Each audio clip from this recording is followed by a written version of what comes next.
Now, after Goa, now Bihar, the largest single party, also wants a shot at government formation. RJD to hold a one-day dharna against the governor's decision in Karnataka.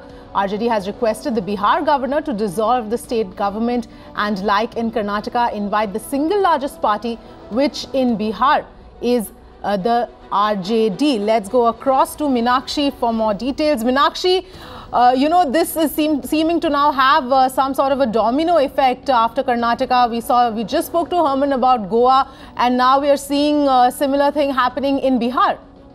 Well, yes, absolutely, Abhi, and this is something which should be exceedingly bothersome for the government because remember, the matter is sub judice. The fate of the Yediyurappa government hasn't yet been cleared by the Supreme Court. We are looking at a very, very critical, crucial hearing tomorrow where a lot of developments could happen, including the examination of the governor's actions.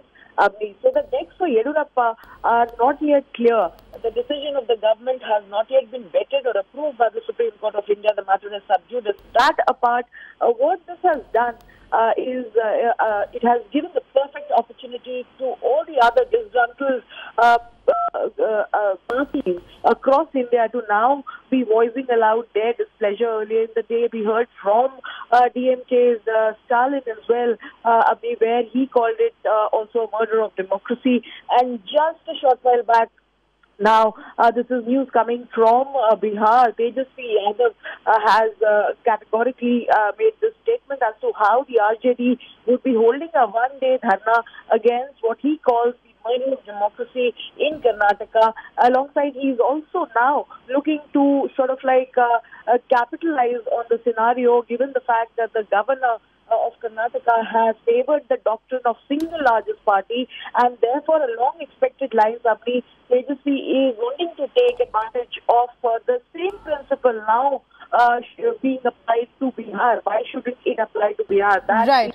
His point. Right. And therefore he's saying he will hold a dharna and request the Bihar governor to dissolve the state assembly. Right. All right, Meenakshi, I'm going to interrupt you there. We're being joined by Manoj Jha of the RJD on the phone line. Mr. Jha, thank you so much for joining us. Can you explain the latest developments that have just happened? I'll tell you, the latest development has to be seen in the context of a noisy burial being given to democracy and democratic ethos, including democratic civitas. Now, one option you choose in Goa, another in Manipur, Meghalaya, and now Karnataka writes a different script altogether. Under that context, why can't, if the single largest party has become the new normal, why can't we go and approach Bihar governor? We are 80. No other political outfit is even close to us. So we had demanded that time. That time the governor, Mr. Kesrinath Tripathi, was under a different kind of pressure from the Modi ji, Amit Shah ji School of Mandate Management, as a result of which we were denied. So tomorrow we are going to tell the governor Sahib that please, sir, in view of the great decision taken by the great Karnataka governor, please replicate the same in Bihar in order to ensure that democracy has a new normal and that new normal is accepted by everybody. Right. So, Mr. Jha, what is it now that you are planning to do? What we understand that there is a dharna that is going to be held, and also the Bihar governor is going to be requested to dissolve the state government and, like in Karnataka, invite the single largest party. It's an age of huge constitutional crisis in my country because that, as I said, Modi ji, Amit Shah ji School of Mandate Management decides everything. Institutions are being compromised. Traditions are being jettisoned. In that process, we'll simply ask the governor Sahib, giving him a petition and taking the message to the people that there can't be multiple yardsticks for multiple states. India is a singular entity. If it is followed in Karnataka, one model is followed. The same model is followed everywhere else. How can we tolerate Goa with model A, and the same logic is not allowed for Congress in Karnataka?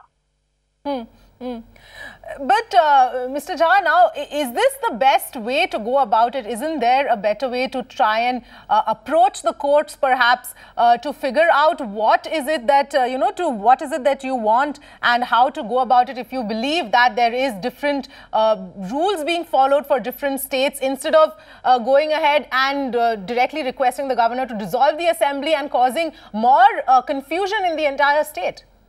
I'll tell you, it is not about confusion. Let's be very clear. I must agree that never ever before in the Indian political history we had such kind of crisis. Now, it was so much predictable that the governor, I'm told that the chief minister, the person who is the leader of BJP, Yadurappa Sahib, he wanted 1 week, and the governor obliged him for 15 days. That tells you somewhere the custodian of the constitution has become custodian of a political party and its fortunes.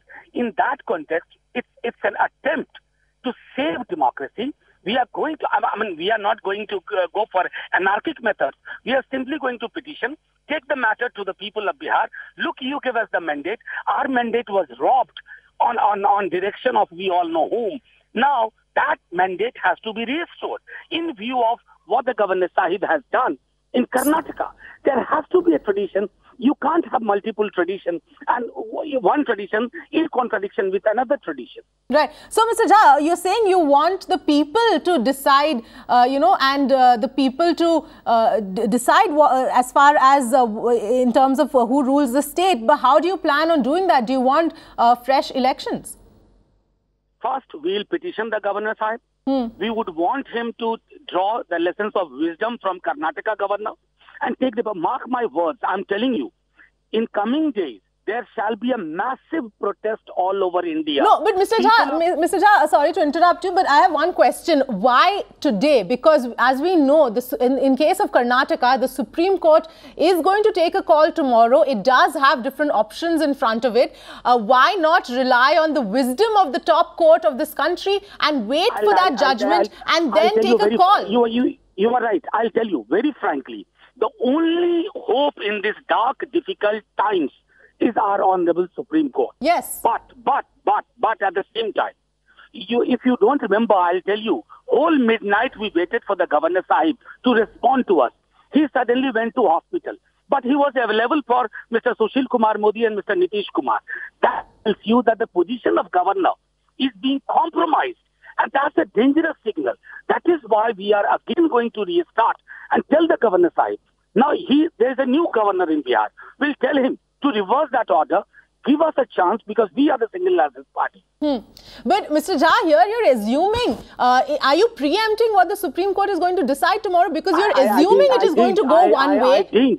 I tell you, we have taken the decision what has happened in last 48 hours.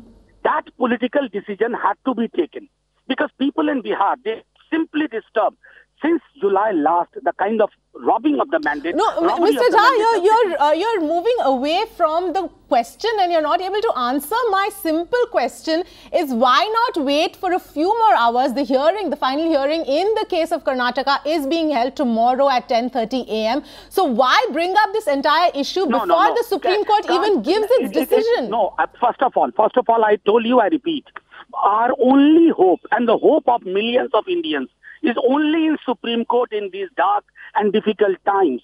But in the meanwhile, can't we simply go and ask the governor to have a look on what was decided by his predecessor in Bihar? But don't you think the governor is anyway going to wait to see what the Supreme Court has to say before taking a call? I didn't get you. Can you repeat? Don't you think the governor will anyway wait to see what the Supreme Court has to say, wait to see the Supreme Court's observation in Karnataka's case and then take a call one way or the other? I repeat my argument earlier. Can't in the meanwhile we submit a petition to the governor? I mean, that is the basic right we enjoy as political party, as representative of people of Bihar. So you believe it is in the best interest? All right, we seem to have lost Manoj Jha, but essentially he was saying that why they should be allowed to submit a petition to the governor as far as the state of Bihar is concerned, considering what has happened in Karnataka and the way things have played out with the governor choosing to invite the party with the single largest party in the state rather than the alliance with the largest, with the majority, and saying that if that can be done in Karnataka, why not in Bihar? And the same thing there happening in Goa as well. We'll of course have to see now how all of this plays out, and a lot will depend, this entire domino effect, this entire spilling over that we're seeing, a lot of it will depend, how all of that plays out will depend on what the Supreme Court has to say tomorrow.